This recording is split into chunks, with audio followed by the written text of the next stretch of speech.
ప్రముఖ విద్యావేత్త, సంఘ సంస్కర్త ఈశ్వరచంద్ర విద్యాసాగర్ పేరు చాలామంది తెలిసి ఉంటుంది.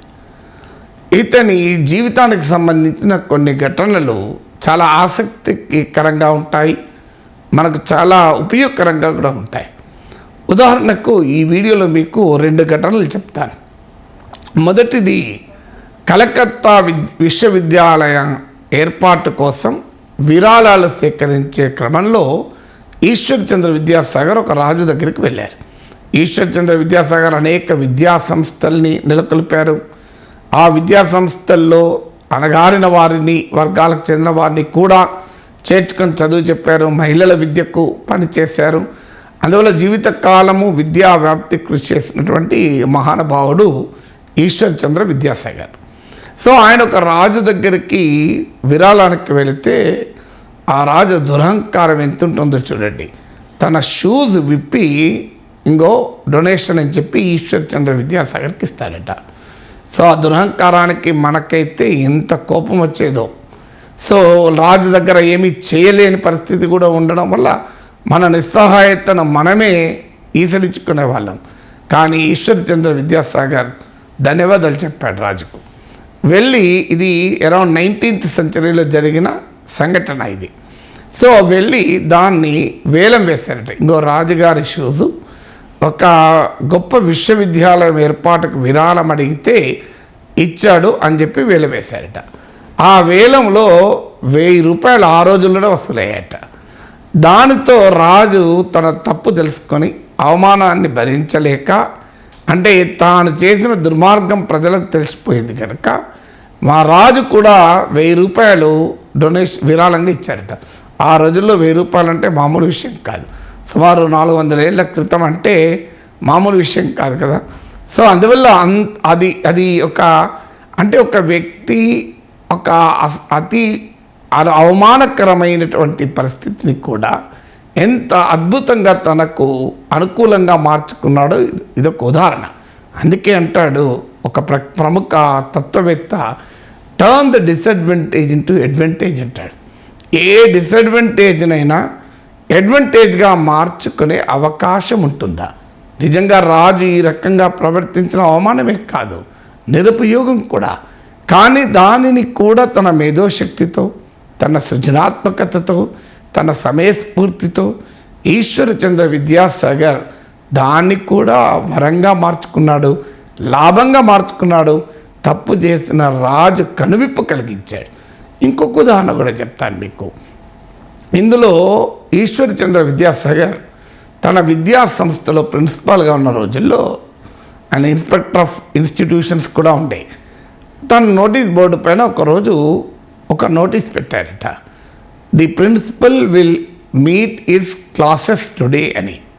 అంటే ప్రిన్సిపల్ ఈరోజు తన పిల్లల క్లాసెస్కు వస్తాడు అని. So the principal will visit his classes today అని, లేదా మీట్ హిస్ క్లాసెస్ టుడే అని నోటీస్ పెట్టారట. సో ఈశ్వరచంద్ర విద్యాసాగర్ దగ్గర ఇంగ్లీష్ నేర్చుకున్న విద్యార్థులు తామే మహామేధావులు అనుకున్నారు. సో గురువు గారికి పంగనామాలు పెడదామనుకున్నారు. వెళ్ళి ఆ సీని రబ్ చేశారు. చాక్ పీస్తో నోటీస్ బోర్డులో రాస్తే ఆ సీ తీసి పడేశారు.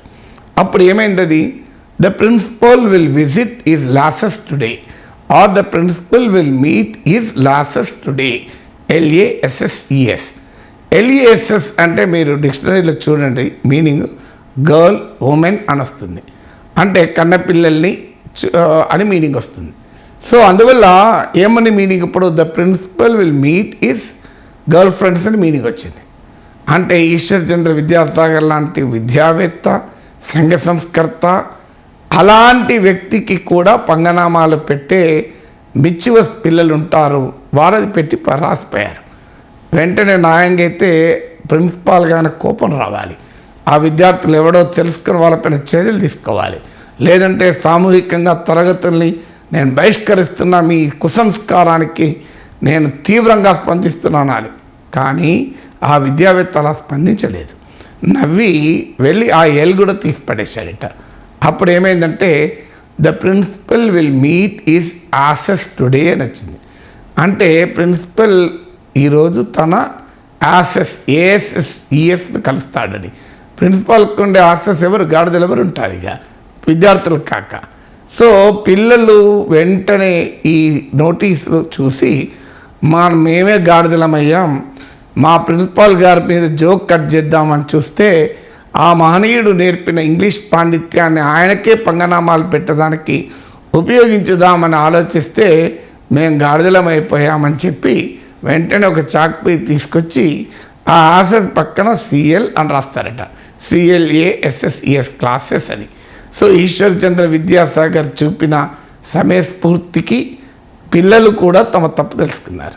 అంటే ఈ రెండు ఉదాహరణలో మనకు అర్థమయ్యేది ఏంటంటే ఎదుటి వ్యక్తి లోపాలను నొప్పించకుండా చాలా సున్నితంగా, సునిశ్చితంగా, విమర్శనాత్మకంగా కూడా చెబుతూ వారి కళ్ళు వాళ్ళని తెరిపించడం. మనకు పోతన గారి మహాభాగవతంలో కూడా ఒక కథ ఉంటుంది, పోతన శ్రీనాథుడు. సో చరిత్ర ఏదైనా వీళ్ళు సమకాలికులా కాదా, నిజంగా భావభావమరుదులా, ఆ చర్చలకు నేను వెళ్ళడం లేదు. కానీ ఒకరోజు శ్రీనాథ సార్వభౌముడు మహాకవి, మనందరికీ తెలుసు. శ్రీనాథుడు మనకు ఆయన రాజుల ఆస్థానంలో ఉండి తన రాచరిక మర్యాదలతో సాహిత్యాన్ని తన రాచరిక మర్యాదలకు ఉపయోగించి చాలా సన్మానాలు, సత్కారాలకు కూడా పొందుతాడు.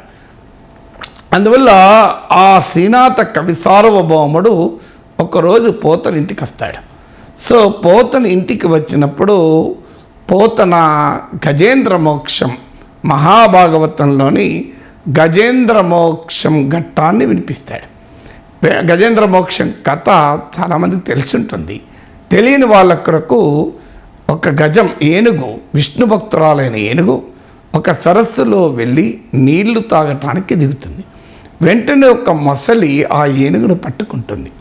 సో అప్పుడు ఆ విష్ణు భక్తురాలైన ఏనుగు తన ఇష్టదైవమైన శ్రీ మహావిష్ణువును ప్రార్థిస్తుంది. అప్పుడు శ్రీ మహావిష్ణువు వైకుంఠంలో ఉంటాడు. వెంటనే లక్ష్మీదేవి సమేతంగా ఉన్న వైకుంఠాధిపతి అయిన శ్రీ మహావిష్ణువు ఏకాంతంగా తన శంఖ చక్ర గద ఏది పట్టుకోకుండా పరిగెత్తుకుంటూ భక్తుని దగ్గరికి వస్తాడు. సో అది ఆ భక్తుని పట్ల భగవంతునికి ఉండేటువంటి ఒక ప్రేమ, అనురాగం అంటూ మహాభాగవతంలో సో పోతన చెప్తాడు. వెంటనే శ్రీనాథుడు ఏంటంటే దానికి ఏదో రకంగా పోతన సాహిత్య విలువను తగ్గించాలన్న ఉద్దేశంతో ఇదిలా సాధ్యమవుతుంది, శ్రీ మహావిష్ణువు ఏ రకంగా మొసలి శిక్షించాలనొచ్చాడు, ఏ ఆయుధము లేకుండా నిరాయుధుడై వచ్చి తన భక్తురాన్ని ఎలా కాపాడుతాడు, ఇది అసహజం కాదా నీ సాహిత్యంలో అని ప్రశ్నిస్తాడు. పోతన సమాధానం చెప్పడు, అంటే చెప్పలేక కాదు కానీ చెప్పడు.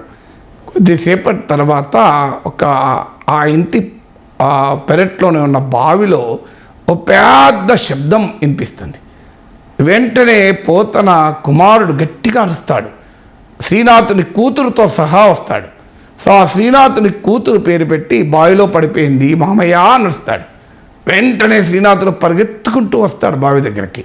పోతన కుమారుడు నవ్వి, మామయ్య నీ కూతుర్ని ఎలా రక్షిస్తామని వచ్చావు, ఏమైనా తీసుకొని వచ్చావా, తాడు బొక్కెన, మరి ఇలా ఉట్టి చేతులతో వస్తే నీ కూతుర్ని ఎలా కాపాడుతావు అనుకుంటావు అంటాడు. శ్రీనాథుడు ఒక్కసారిగా ముఖం విలవిలాపోతుంది.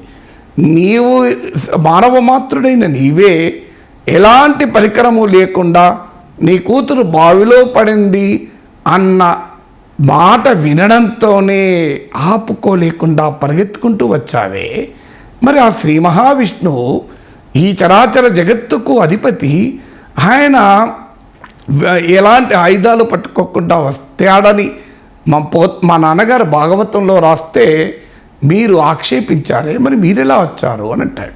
శ్రీనాథుడు ఒక్క మాట కూడా మాట్లాడాడు ఆ బాలుని విమర్శకు. మీరు గమనించండి ఈ ఉదాహరణలో ఆ సమయస్ఫూర్తి ఎంత అద్భుతంగా ఉందో. శ్రీనాథ కవీంద్రుడు గొప్ప కవి.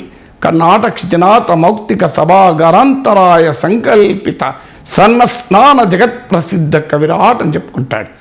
అంటే రాజుని ఆస్థానములో స్వర్ణ స్నానము చేయించుకున్న ప్రపంచ ప్రఖ్యాత కవిని నేను, జగత్ ప్రసిద్ధ కవిరాట్ అని చెప్పుకుంటాడు.